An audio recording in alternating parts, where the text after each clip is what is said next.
पहुँचे दूत रामपुर पावन, हर्षे नगर बिलो की सुहावन। दूत जब अयोध्या के पवित्र भूमि पर पहुंचा तो वहां के दृश्य को देखकर वह देखता ही रह गया। जिस किसी ओर वह देखता उधर सौंदर्य ही सौंदर्य उसे मिलता। चारों तरफ धार्मिक वातावरण, स्त्री पुरुष बालक वृद्ध सभी प्रतिष्ठित, सभी सुंदर आचरण से भरपूर, अपने अपने कर्तव्य में सब लगे हुए। चिड़ियों का कलरव, विभिन्न प्रकार के फूलों की शोभा और उस पर भ्रमरों का गुंजार। सरयू नदी की अमृतमय विमल जलधारा,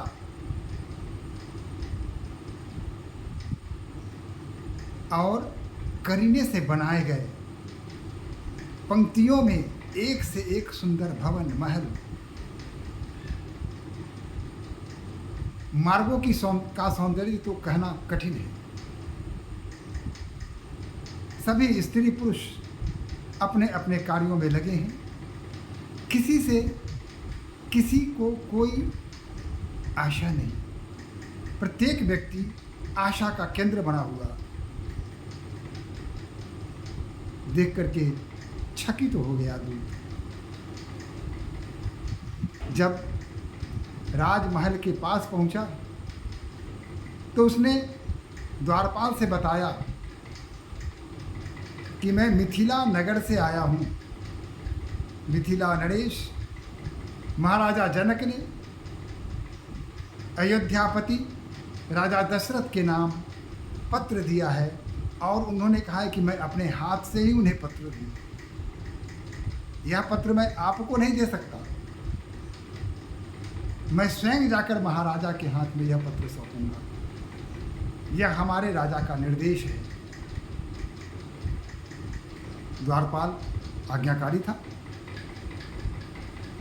कहा कि आप प्रतीक्षा करें, मैं अभी महाराज को सूचित करता हूँ।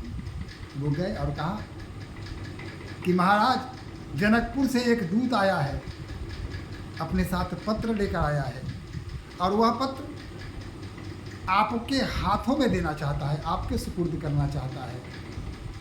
क्या आज्ञा है? जो आज्ञा दें मैं उसी का पालन करूं। राजा ने कहा कि हाँ हाँ दूत है ना, उसे सम्मानपूर्वक बुलाओ, मेरे सामने उन्हें आने के लिए कहो, लेकर उन्हें आओ। दूत की प्रतिष्ठा होती थी। किसी भी राज परिवार में अगर किसी राजा द्वारा भेजे गए दूत वहाँ पहुँचते थे तो हमारी भारतीय प्रकृति है, सभ्यता है, संस्कृति है कि दूत का यथोचित सत्कार किया जाता था। यहाँ भी महाराजा दशरथ ने उस दूत के साथ वही काम किया। दूत जब आया, पत्र निकाल के राजा की ओर बढ़ाया। इससे पहले कि दूत 2-4 कदम आगे बढ़ के राजा के सुपुर्द पत्र को करे, राजा स्वयं उठ खड़े हुए और लपक करके पत्र उसके हाथ से ले लिया। पत्र को देखा, पहले तो पत्र को देखते रहे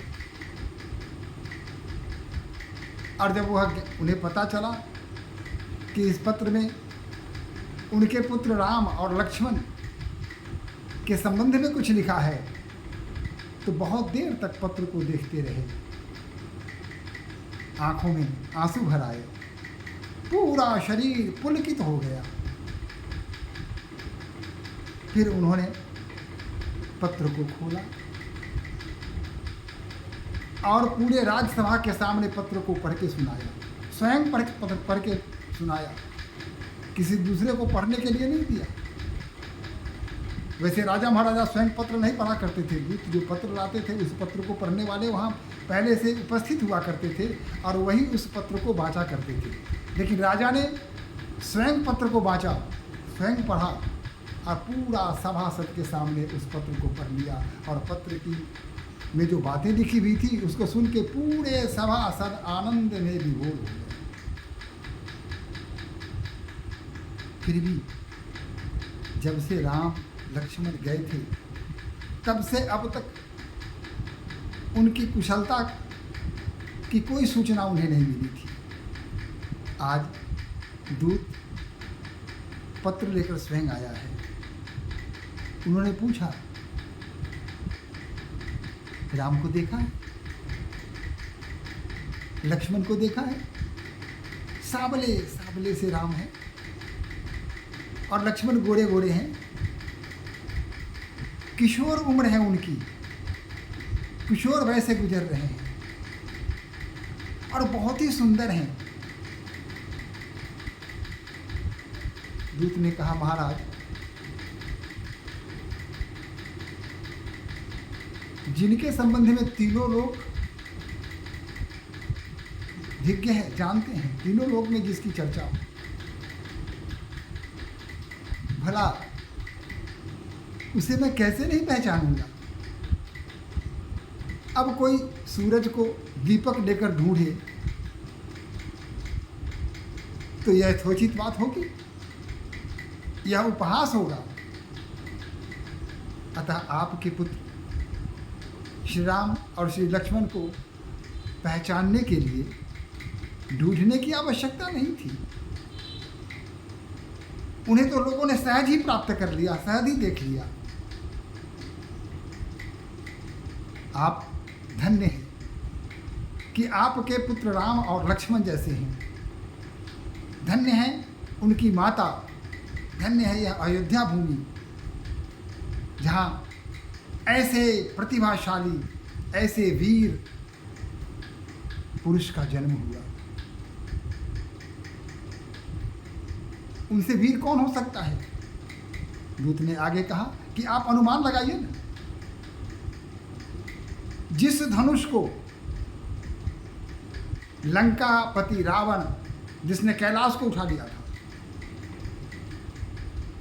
उसे छूने का साहस नहीं कर सका।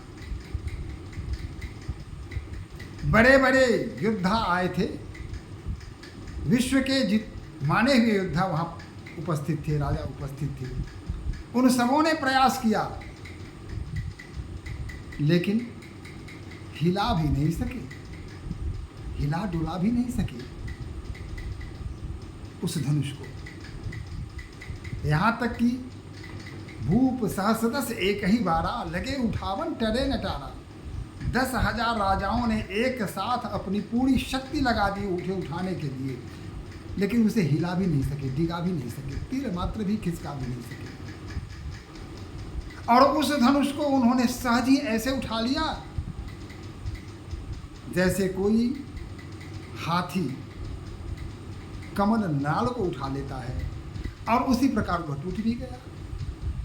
उसे कोई उद्यम नहीं करना पड़ा, तोड़ने का उपक्रम करना नहीं पड़ा, सहज ही टूट गया धनुष। ऐसे प्रतापी हैं आपके पुत्र। उनके संबंध में कुछ भी कहना कठिन है। धन्य है वो आप, धन्य है यह अयोध्या नगरी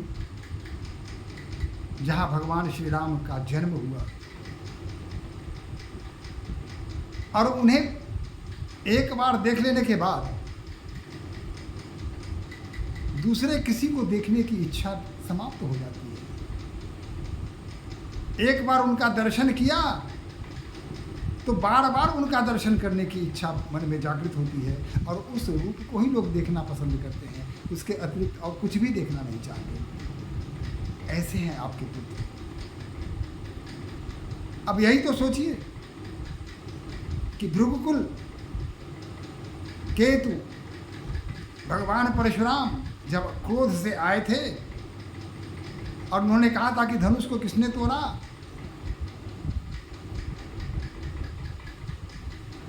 वे भी भगवान राम के सामने नतमस्तक हो गए।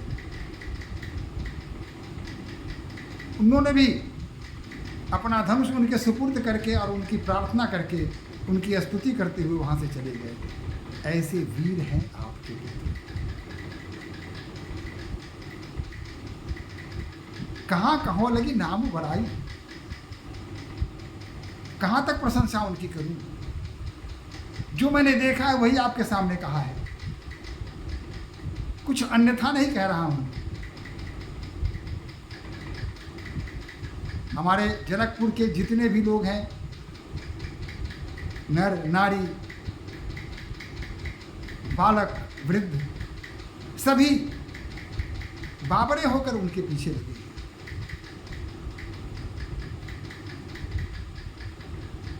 सबों की आंखों में उनके लिए भक्ति का भाव भरा हुआ है। सभी उनसे प्रेम करते हैं। और महाराज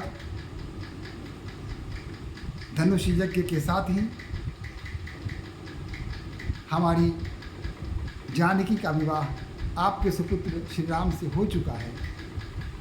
महाराज ने कहा है कि यह तो गंधर्व विवाह हुआ, अब वैदिक रूप से विवाह कुल के अनुसार, कुल की परंपरा के अनुसार पूरा करना आवश्यक है। अतः आपसे अनुरोध है कि आप अपनी तैयारी कर लें और वहाँ आने का कष्ट करें और अपने पुत्र को भी लेकर, अपने पुत्र वधू को लेकर वहाँ से सागर आए। अब यहाँ भरत और शत्रुघ्न अपने मित्रों के साथ खेल रहे थे। अब इस समय तो क्रिकेट का खेल है, उस समय कुछ और ही खेल रहा होगा, उस खेल में मस्त थे। जब उन्हें पता चला कि दूत आया है और भैया राम का समाचार लेकर आया है, तो बड़ा रुकने वाले थे। चल पड़े दोनों भाई, वहाँ से दौड़ते हुए आए। महाराजा जनक के दशरथ के सामने सर झुकाकर नमस्कार किया और कहा, पिताजी सुना है कि राम भैया का कोई पत्र आया है, हमें भी सुनाइए ना। भरत की विह्वलता, उसकी उत्सुकता, अपने भाई के प्रति उसके हृदय में जो प्रेम था, उसको देखकर सारे सभा में जो जितने लोग भी वहाँ उपस्थित थे सभी गदगद हो गए। अनुपम प्रेम था भरत का। राजा दशरथ ने पुनः उस पत्र को पढ़ के भरत को सुनाया और फिर भरत भी आनंद से नाचने लगे। उनके साथ दोनों भाई भरत और शत्रुघ्न आनंद के सागर में गोते लगाने लगे। और महाराजा दशरथ की क्या स्थिति थी, यह कहना इतना आसान नहीं है। महाराजा दशरथ गुरु वशिष्ठ के पास पहुँचे और उनको पत्र पढ़ के सुनाया। और गुरु के हृदय में अपने शिष्य के प्रति कितना प्रेम होता है, यह यहाँ बिल्कुल देखा जा सकता है। गुरु भी भाव विभोर हो गए, आनंद में भर गए। जब कोई शिष्य किसी ऊंचे पद को प्राप्त कर लेता है तो सबसे अधिक खुशी उसके गुरु को ही होती है। गुरु वशिष्ठ भी वैसे ही गुरु थे, जिन्होंने शिशुपन से ही उन्हें शिक्षा दीक्षा दी थी। वेद, शास्त्र, पुराण, उपनिषद आदि ग्रंथों का उन्होंने अध्ययन कराया था। विभिन्न प्रकार के शस्त्र चालन का उन्होंने अभ्यास कराया था, शिक्षा दी थी। ऐसे गुरु का शिष्य जब उन्होंने सुना कि उन्होंने भगवान शिव द्वारा प्रदत्त उस पिनाक नामक विशाल धनुष को छूते ही भंग कर दिया या छूते ही भंग हो गया, यह सुनकर गुरु के हृदय में कैसा भाव उनके हृदय में उत्पन्न हुआ होगा, यह कहना बड़ा कठिन है। उन्होंने कहा कि ठीक है, अब अपने कुल की मर्यादा के अनुसार जो परंपरा चली आ रही है, उस परंपरा के अनुसार आप भी अपना कार्य कीजिए और क्या क्या करना है ये सारा निर्देश गुरु ने राजा दशरथ को दे दिया। इसके बाद राजा दशरथ रनिवास में पहुँचे। रानियों को, दासियों को और जितनी महिलाएं थीं उन सबों के सामने उस पत्र को पुनः वाचा, सबों को जोर जोर से पढ़ के सुनाया। रानियों की स्थिति क्या होती है यह कहना बड़ा कठिन है। सभी आनंद में भर गईं, पूरे शरीर में आनंद की एक लहर सी दौड़ गई, आंखों से खुशी के आंसू झरने लगे, क्योंकि एक पुत्र वधू की चाह प्रत्येक नारी के हृदय में होती है। माता कौशल्या की क्या स्थिति थी, क्या इसका वर्णन किया जा सकता है। आनंद में थी। तुरंत उन्होंने ब्राह्मणों को बुलाया और सभी प्रकार के दान दक्षिणा से उनको भर दिया। जो भिक्षुक थे उन लोगों को सादर बुलाया, उन लोगों को भी जो भी उपहार देना था, जो भी दान दक्षिणा देना था, सबको भरपूर दिया। नए नए वस्त्र दिए और सभी भगवान श्री राम, राजा दशरथ और रानियों की जय जयकार करती हुई सभी चले गए। चारों तरफ आनंद का वातावरण उपस्थित हो गया। अब राजा ने भरत को कहा, आज्ञा दिया कि भरत अब जाइए, विवाह की तैयारी कीजिए। भरत सहर्ष तैयार हो गए। तो बाराती कैसी होगी, कितने हाथी होंगे, कितने घोड़े होंगे, कौन कौन से लोग उसमें आमंत्रित होंगे, ये सारा कार्यभार भरत ने अपने माथे ले लिया और खुशी खुशी इस काम में लग गए और बलराम गुणगान लगे। श्री राम जय राम, जय जय राम, श्री राम जय राम, जय जय राम, श्री राम जय राम, जय जय राम।